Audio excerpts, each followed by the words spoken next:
Hey guys, welcome to another Warframe video and continuing my series with Lore Behind the Frame. Today we'll be going over Wukong. So the Monkey King's tale comes from a literary masterpiece. It's like one of the 4 great novels from Chinese history. So in the story, from the dawn of time, there was this boulder on, of Earth on this mountain, and it was just like absorbing like energy from like the air and the earth and pretty much everything. It was just collecting energy inside of it, and then one day, once it had enough energy, it just cracked like an egg, and then out came this monkey thing. That's how he was born, not by a mother and a father or a god placing him there. He was just born out of celestial energy and earth energy and stuff like that. Anyway, the moment he was born, he's like looking around, and one odd thing he does, I can't cover everything that he does, but I'm gonna try to note some of the weird things. He his vision pierces into the heavens when he's looking around, and Jade Emperor looks down and he's like, what the hell was that? And then they find out for him that it was this monkey, and he's like, alright, whatever, thanks for telling me. He moves on. I just wanted to note that really quick, because from the moment of his conception, he already was getting noticed by the gods, was my point. Anyway, he just stays there where he's born, which is like a mountain with fruits, and there's a bunch of monkeys around this area. They're different than him. He's like a humanoid monkey, and they're monkeys. Anyway, he's goofing around with them and stuff like that, but he is very curious and clever and stuff like this. So he realizes that there's like something, an opening behind a waterfall, and he's also brave, so he just jumps into the waterfall and finds this like hidden cavern zone, and then the other monkeys follow him, and they're like so impressed that he like found them like this awesome clubhouse kind of area, that they make him their king. So this is how he became the Monkey King, because he literally was a king of monkeys to this little group, and then he just hung out with them. They had a blast and stuff like that. It was like a little paradise for monkeys. But what happened was he realized that mortality is a thing. He witnessed monkeys die eventually, and then this was all that was in his mind. Despite being like the most important person to his people and having this title put upon him and living in this paradise, it wasn't enough for him, honestly. Like, he became like obsessed with trying to find a way to become immortal. So he left this monkey paradise, and he went off into the world, and he disguised himself eventually. He dressed up like a human, even though he has monkey features. He dressed up like a human, and he eventually finds a Taoist master and becomes one of his disciples, and he really quickly becomes one of his favorites, and he gets taught all kind of like magical abilities and stuff like this, like the 72 transformations, which allow him to basically metamorphosize into pretty much anything he wants, as well as like the Nimbus cloud thing. He can do that, which I take it as like he's sitting on the cloud like Goku, hint hint, rather than him turning into the cloud, but perhaps I'm wrong, and a bunch of other things. But one thing he had naturally was he was abnormally strong. He eventually moves on from this Taoist master, and his next place that he decides to go is he jumps in the Eastern Sea and annoys the crap out of a dragon kingdom down there, because he wants armor and some epic weaponry. And what happens is they have like this really epic thing holding up the sea and keeping it stable and steady and calm, and it's like a giant pillar looking thing. So this item is called the Divine Needle. However, the monkey gets the idea to steal this item and to wield it like a staff, which it's giant. And when he takes it, it gets through his mind, he's like, perhaps this thing is actually too big, it's too heavy. And when he thinks that, it actually shrinks down to actual staff size. And basically, it would have kept the ocean calm, but since you stole it, today's oceans and stuff like that is out of control and tsunamis are a thing and stuff like, because of him. If he wouldn't have taken that thing, it would have kept everything calm. So the story goes. Anyway, the Monkey King does a lot of things, but one of the other things he does is he goes to the underworld and he pretty much terrorizes like the king of the underworld. And his purpose behind this is he wants to annoy him so badly that he never wants to see the Monkey King again, right? Therefore, he will remove his name, from the Book of the Dead, so therefore he will never be reaped, so he won't die, right? He will live forever.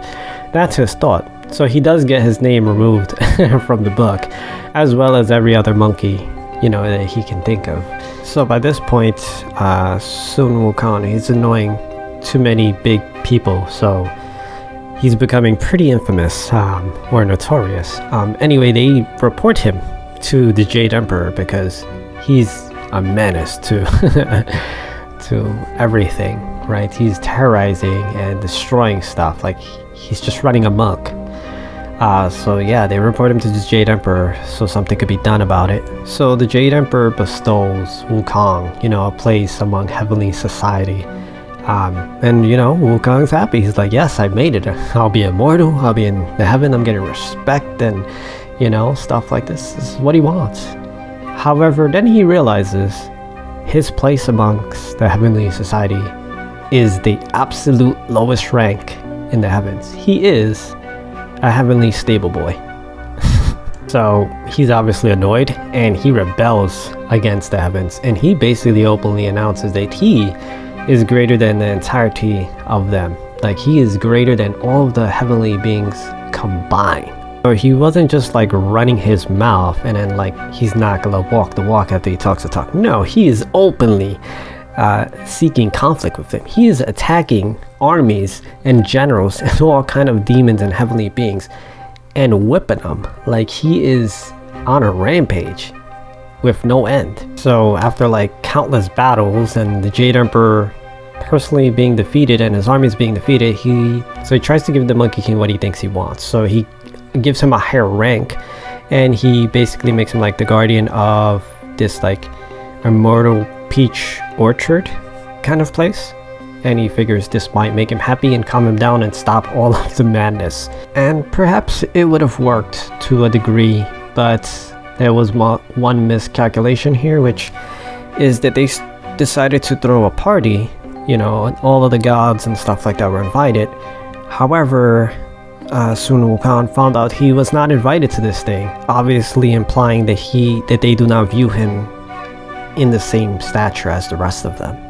So he was pissed. So the Monkey King, he's rash and he's impulsive, so what he decides to do is he goes and he basically, while everybody's busy and in the party and stuff like that, he goes and he eats all of the peaches of eternal life, drinks the imperial wine, and consumes all of the elixir pills of immortality. So technically he would have been immortal like 5 times over at this point, but he didn't just eat like one peach or one pill or just one glass of wine. No, he took all of it, right? But he's not done yet, because then he destroys the orchard and he goes to the party and basically sabotages it all, destroys everything, runs amok.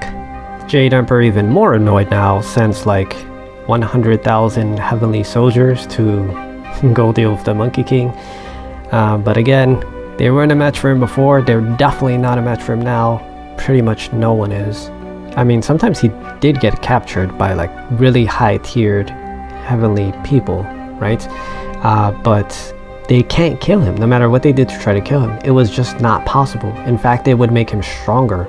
So this next part may be a little bit hard to visualize, but bear with me. So Buddha was implored to help with the situation. So what he does is he goes to the Monkey King and he dares him.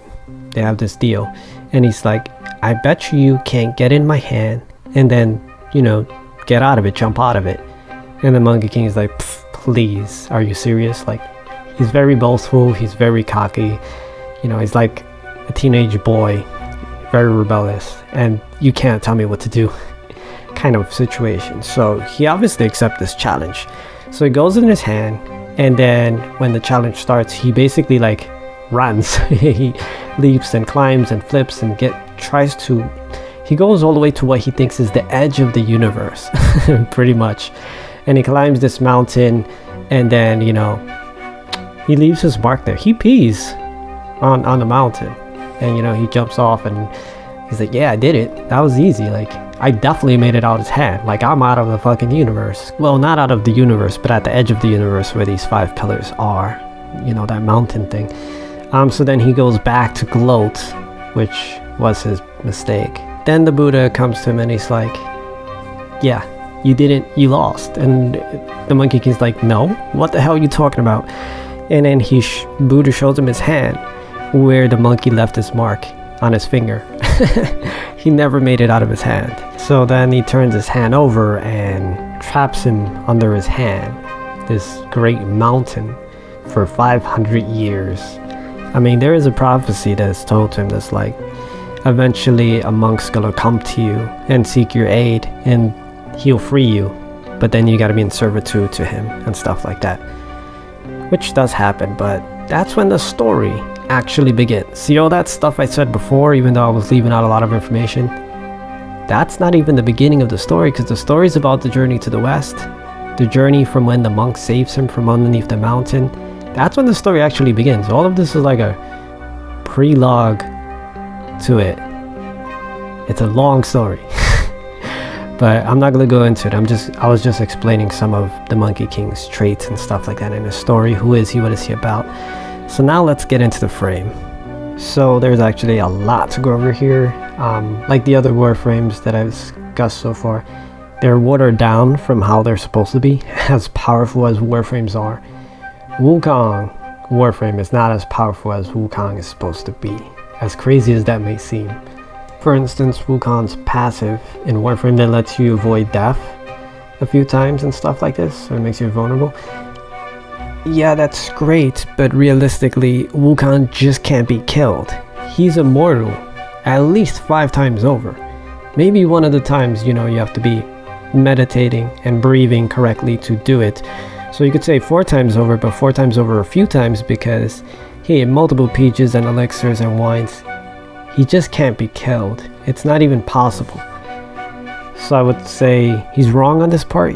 But it's the best you could do. Is you can't just make him completely immortal, because then it's not fun to play. So I get it.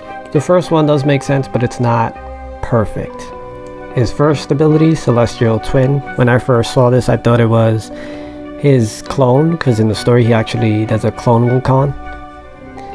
But this is not the case. This is one of the moves that Wukong can do that he learned from his master.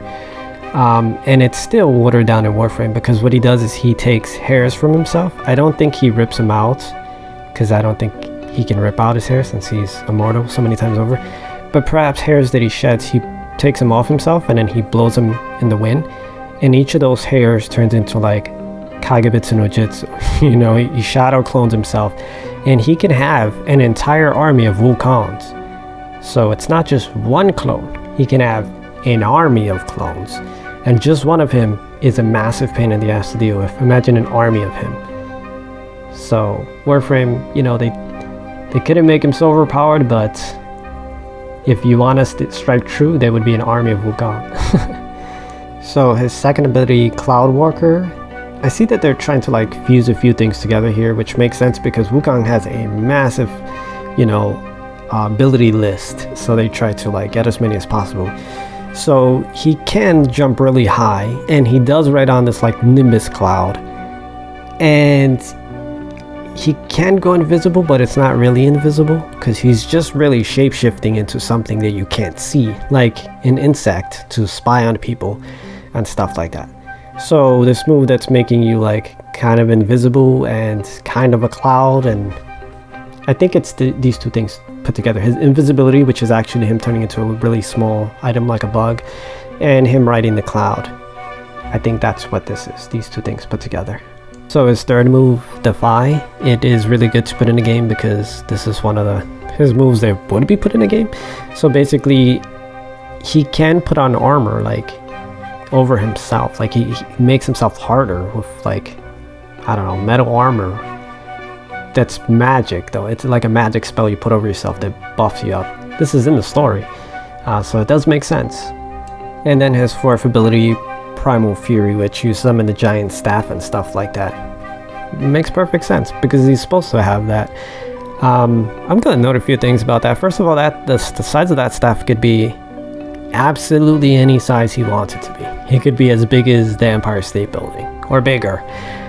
It also can be so small, and it is that small, because where does he store it when you see him walking around and he doesn't have it on his back like a stereotypical video game character? Where is it? It's actually turned really small and put in his ear. That's where he carries it.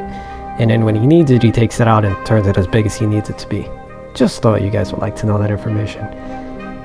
As for his visuals, they didn't do perfect, and most times that the Monkey King is represented, he's represented incorrectly.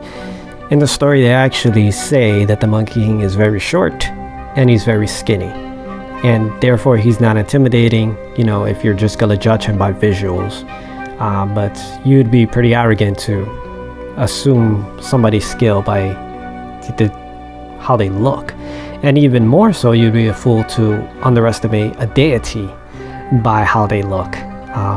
But yeah, in the story he's supposed to be small and skinny, not tall and buff like in most things he's portrayed as. Anyway, I guess that's about it for now, so thanks for watching guys, and I'll see you next time.